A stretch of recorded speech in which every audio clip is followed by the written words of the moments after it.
Welcome to MSL Talk with Tom Caravela, a podcast specifically designed for MSLs and all things field medical.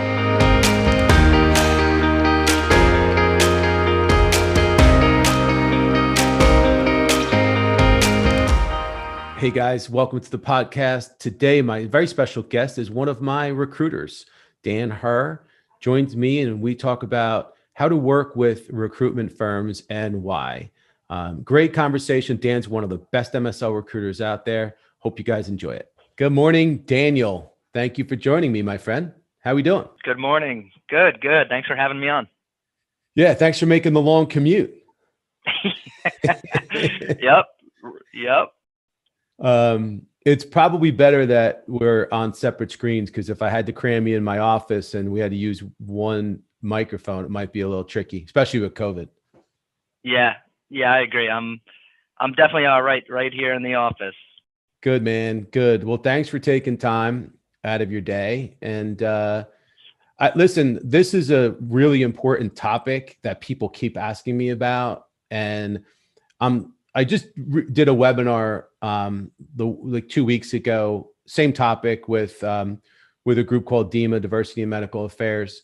And it was really interesting. And we got a lot of really good questions. Now, anyone that listened to that webinar, that was from my perspective. So I wanted to do it again because I want to get your perspective on what it's like working with recruiters and what some of the best practices are and what your advice is. Before I do that, why don't you just give a quick introduction, let everybody know, a little bit about you and what you're up to. Right. So born and raised New Jersey. Yeah. Went to school right here in Jersey, the College of New Jersey, health and exercise major. Started here in 2014 as a recruiter. Currently the team lead director of recruiting operations. So in the trenches, actively recruiting every single day, and also partially helping out with some of the other members of the team, identifying, sourcing candidates, and just trying to match up the best candidates with our open positions and our clients.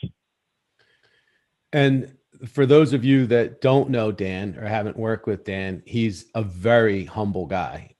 What he left out of that picture is that he's been with us for 7 years and just has absolutely crushed it and is literally the top performing MSL recruiter out there. So if you haven't connected with him on LinkedIn, definitely do so. He's a wealth of knowledge and he's a super great guy. He knows this business. So let's get into it, because we're going to talk about connecting with recruiters and that stuff. But let's start with, I think one of the things that surprised me is I think a lot of people don't really understand what the job of an MSL recruiter is and if there are different types and how that works. So can you explain that a little bit for folks? Of course. So I think there's really two main factions. There's contingency agencies, retainment agencies, and slight differences.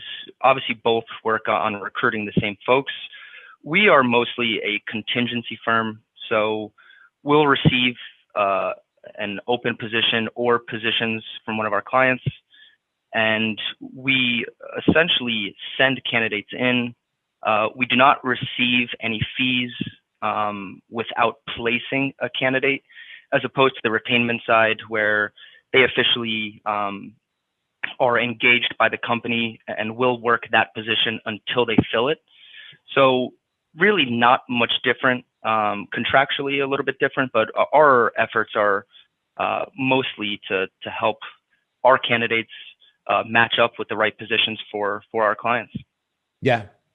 And that's really typically the way the industry works. I think most MSL jobs are probably contingency type arrangements. I mean, we do get a lot of outsourced projects to us. That's kind of a different thing where we build teams for clients and stuff. But I think most of the jobs you might see out there, like if you're an MSL and you get calls from agencies, most of what you're probably dealing with are contingency firms. I think that's pretty standard stuff. So let's take it to the level that there's an MSL looking for a position. Why is it a good idea to engage a recruiter?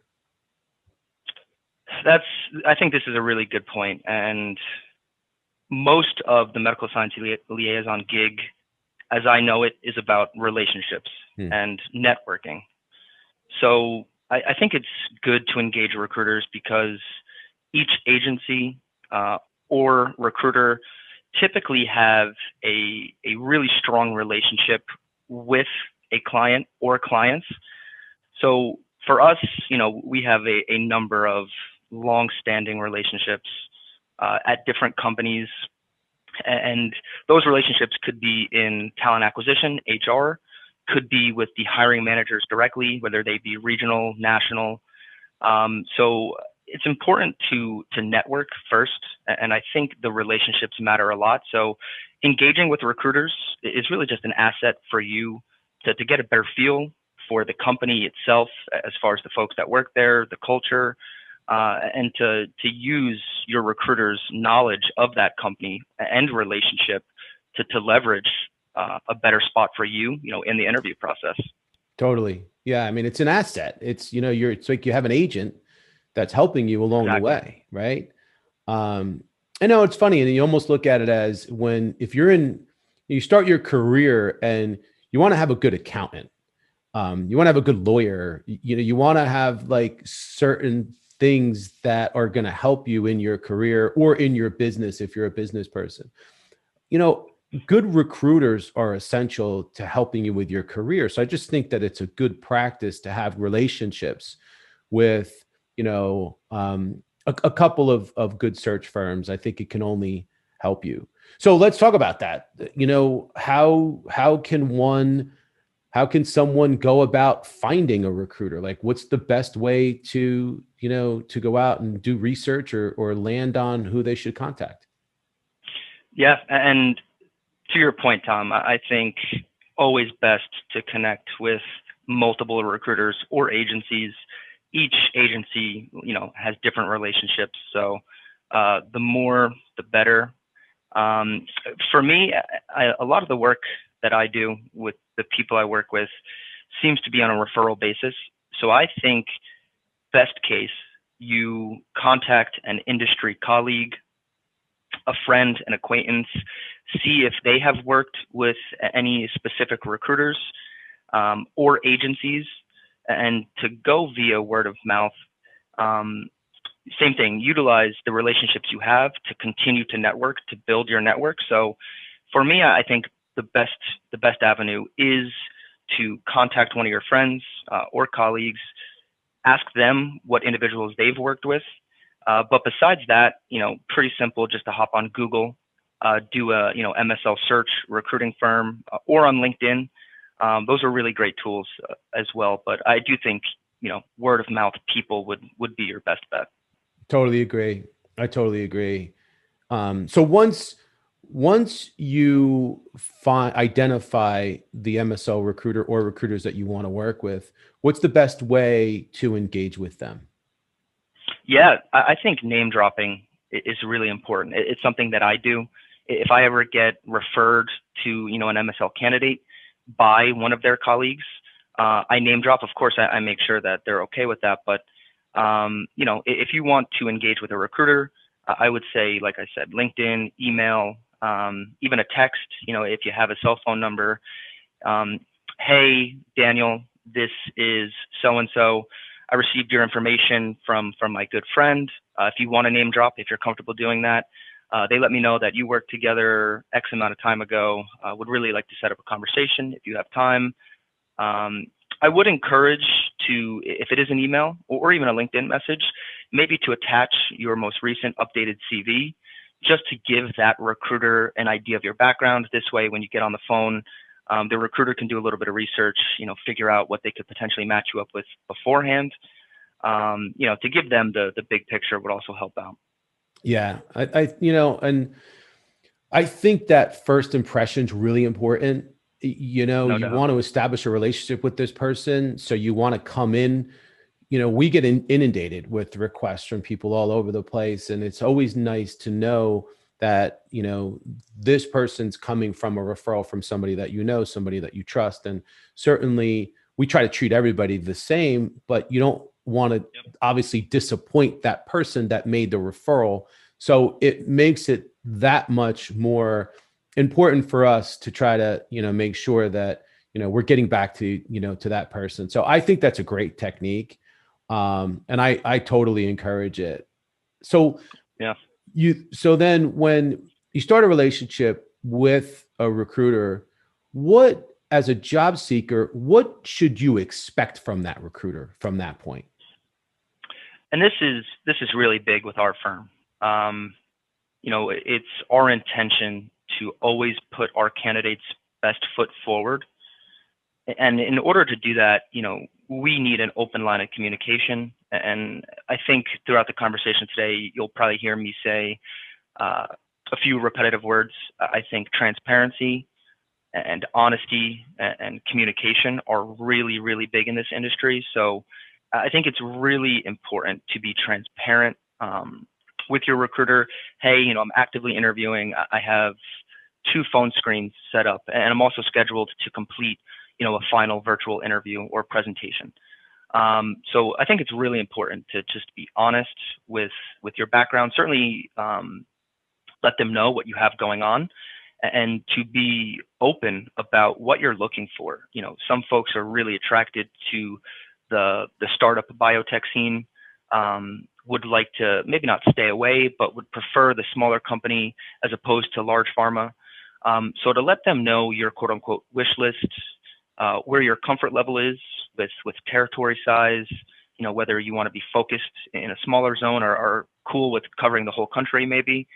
So I think sharing all of these little details to let your recruiter know the big picture is going to be really important, and to keep that line of communication open throughout the entire relationship, from the application all the way to the potential signing.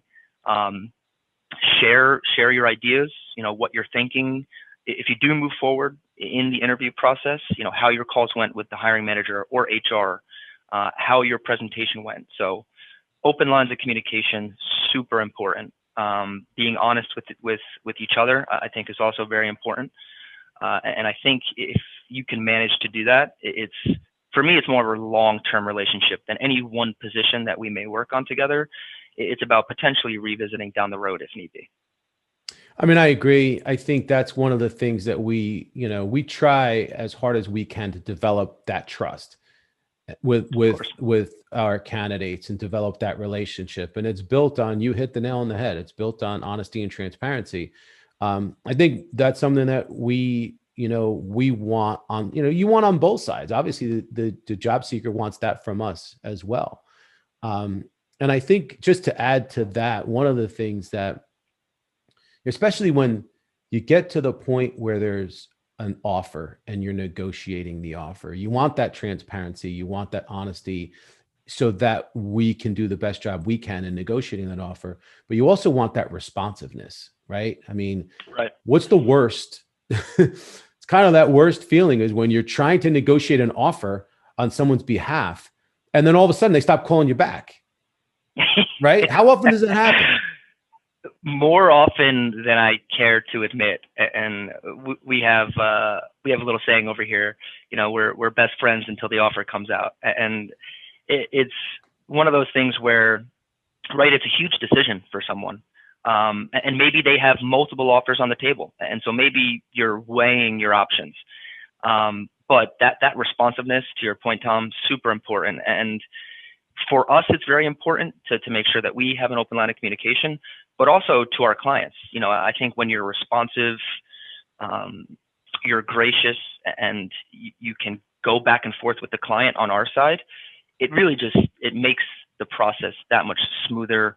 And it's, I think, really important for the client to know that the candidate is very engaged and excited. So I agree with you there, no doubt.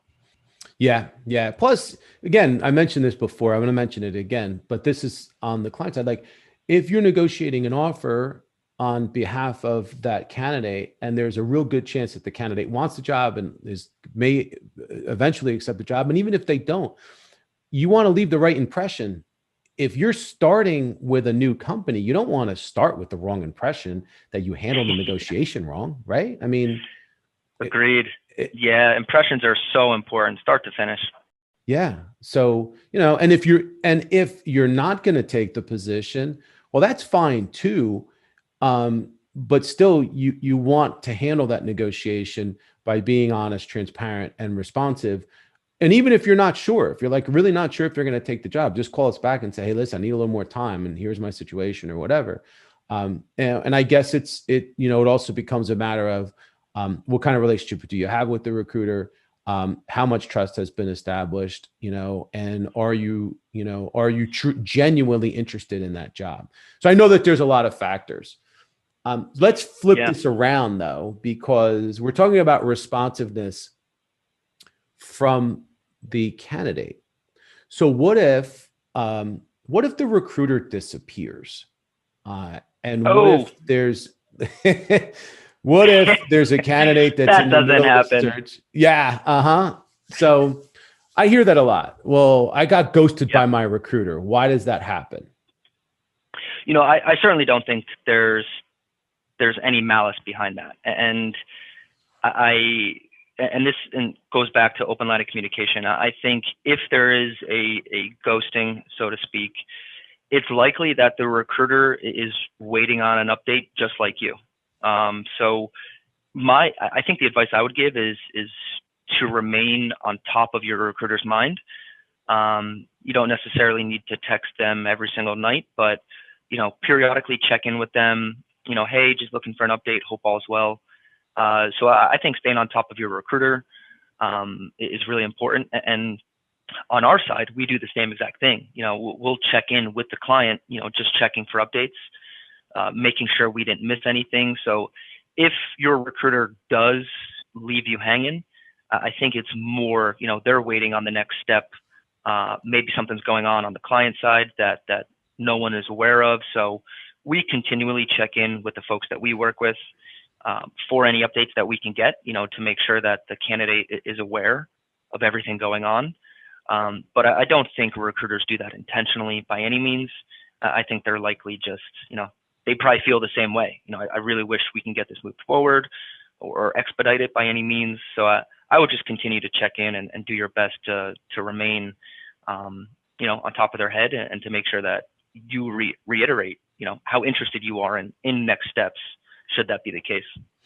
I think that's great advice. I think that it's definitely important for the job seeker to take control of the situation, and tactfully follow up, like you said, just stay on top of it. Yep. Because again, you're right. It's typically a no news is no news situation. It's not necessarily a no news is bad news.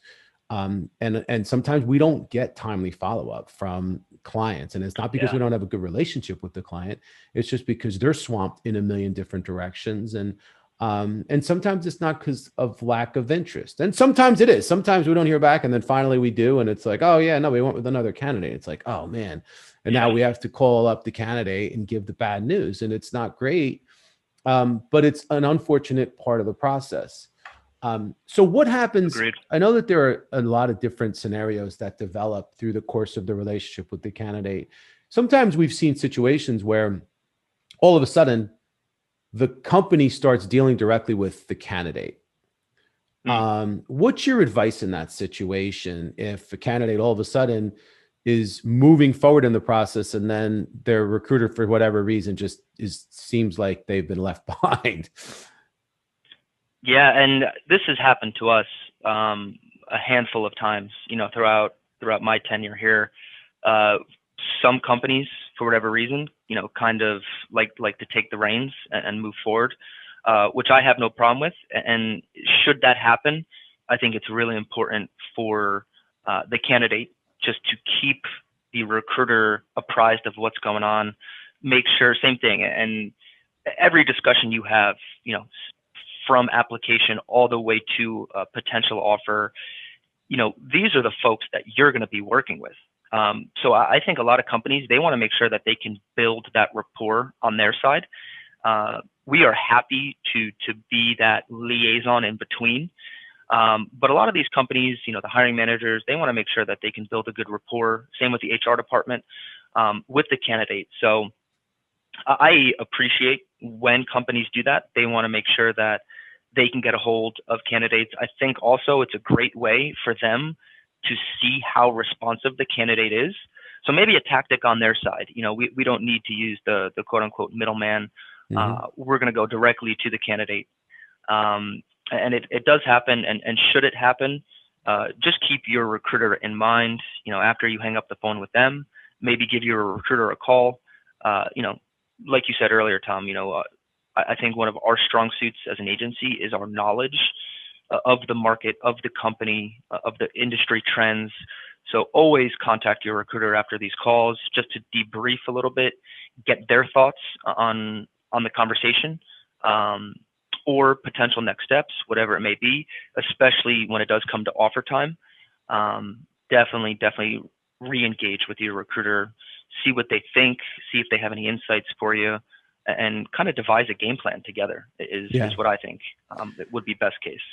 Yeah, I think that you're stronger, there's power in numbers. And I think that you have a better shot if you keep your recruiter involved, even though you're doing well directly with the client. And obviously we want you to do the right thing, follow the lead of the company. I think it's important to keep us involved and keep us included, because we're here to help and we can help. We're not obviously going to hurt you in any way. And I think that, you think about the situations that have developed where someone's moving along in the process. We're not kept in the loop with it, or it develops faster than we had thought. And then all of a sudden we get this phone call at the 11th hour. And it's like, hey, I have this offer on the table and, I need your help. And it's like, wait, what? Then it's harder for us to jump in. So Agreed. I think it's just good practice. Yeah, no, I'm on the same page with you there. And it has happened to us. And the more contact you have, to your point, we will do nothing to hinder your opportunity or chances at landing the job. So we want to help. The company, obviously, if they move you forward to the offer, really want you to join the team. So everyone just, wants what's best, for the candidate at the end of the day. For sure. So what can a job seeker do to develop a successful relationship with a recruiter? And this is a great question. And for me, I think it's really important. And sometimes we'll be working with someone and I'll review their LinkedIn profile and I'll have a general good idea of the therapeutic areas they may have worked, how long they have spent at each company, their educational background. And I think best case scenario, when you send or have a conversation with a recruiter, you send them over your resume or your CV, and to have those two things match up, I think it is a really strong marketing tool for candidates. I mean, LinkedIn is such a huge asset for everyone, for the companies, for recruiters, for the candidates. So I think having a updated LinkedIn profile with as much detail on there as possible to market yourself is really important. To send an updated CV resume to your recruiter or recruiters whenever you have an update thrown on there, and even if it's just a little bit of language or a few formatting changes, send over those updated CVs, resumes to your recruiters. Make sure those are synced up with your LinkedIn profile. And last, not to be redundant, is, same thing, the open line of communication and the honesty with your recruiter. I think if you market yourself well, on some of these platforms and you build up a good rapport with your recruiters, you're always going to stay fresh in their mind. And it's the back and forth at that point is easy, especially after a handful of conversations or applications. You start to get a feel for each other, the working relationship, the professional relationship, and it really turns into more of, a team effort at that point, the deeper you get into the process.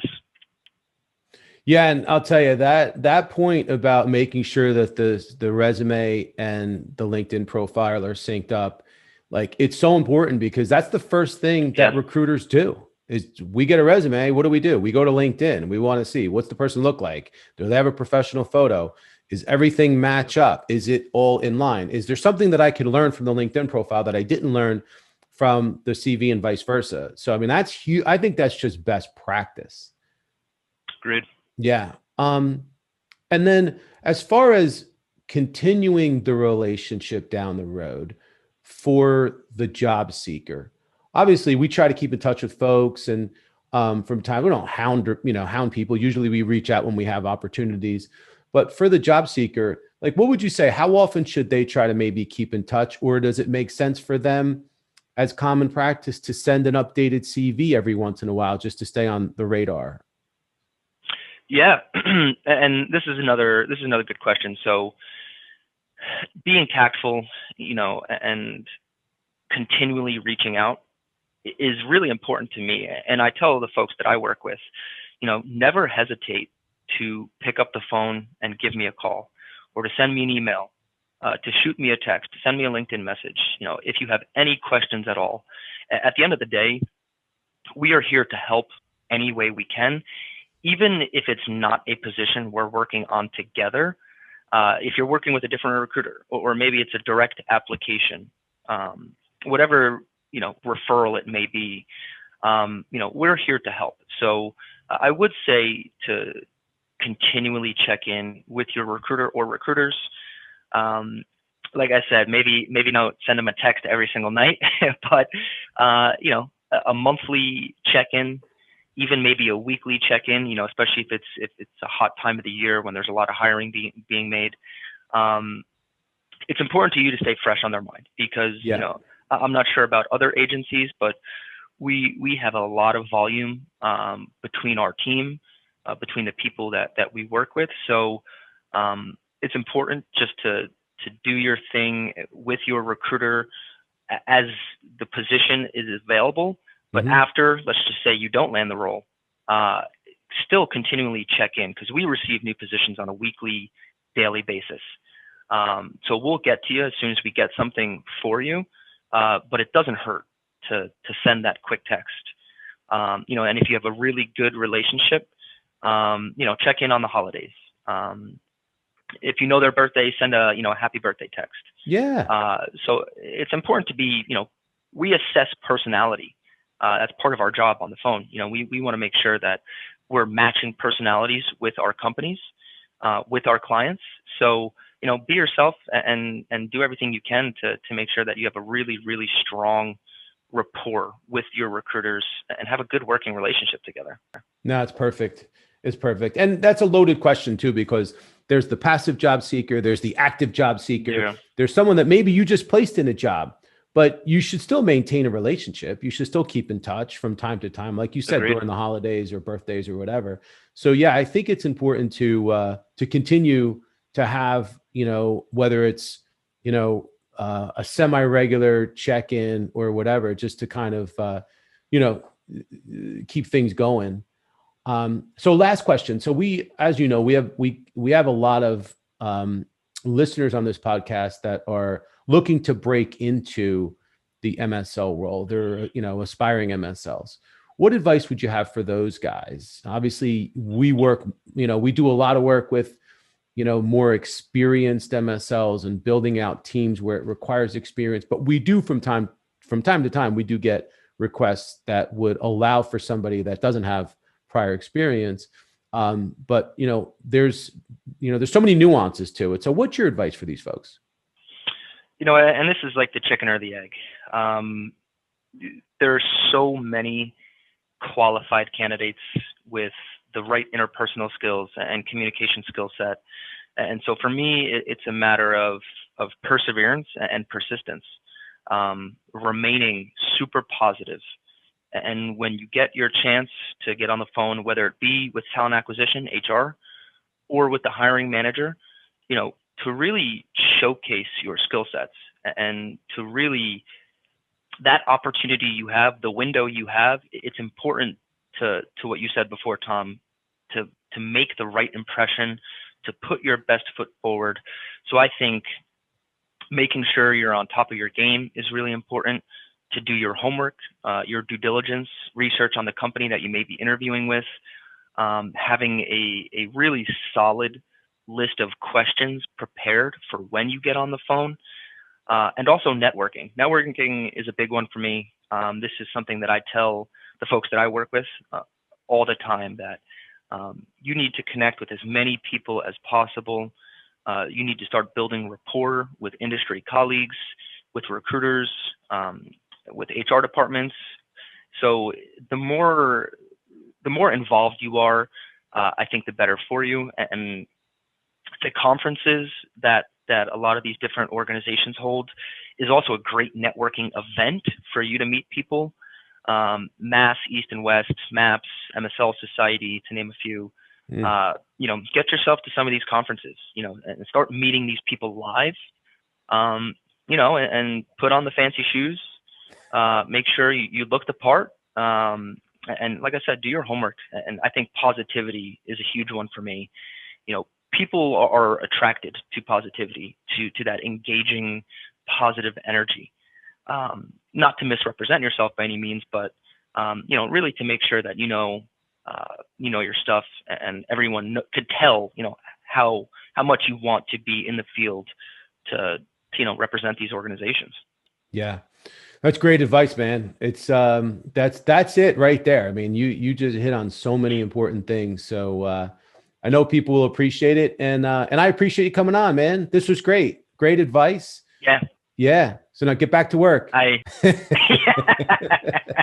appreciate it too. I hope this could even help a few people. That would be great. And thank you very much, obviously, Tom, for having me on. And I was looking forward to it, and I'm excited to see the final product. Yeah, man. Good stuff. All right, pal. Thanks. All right. Have a good one. Yeah.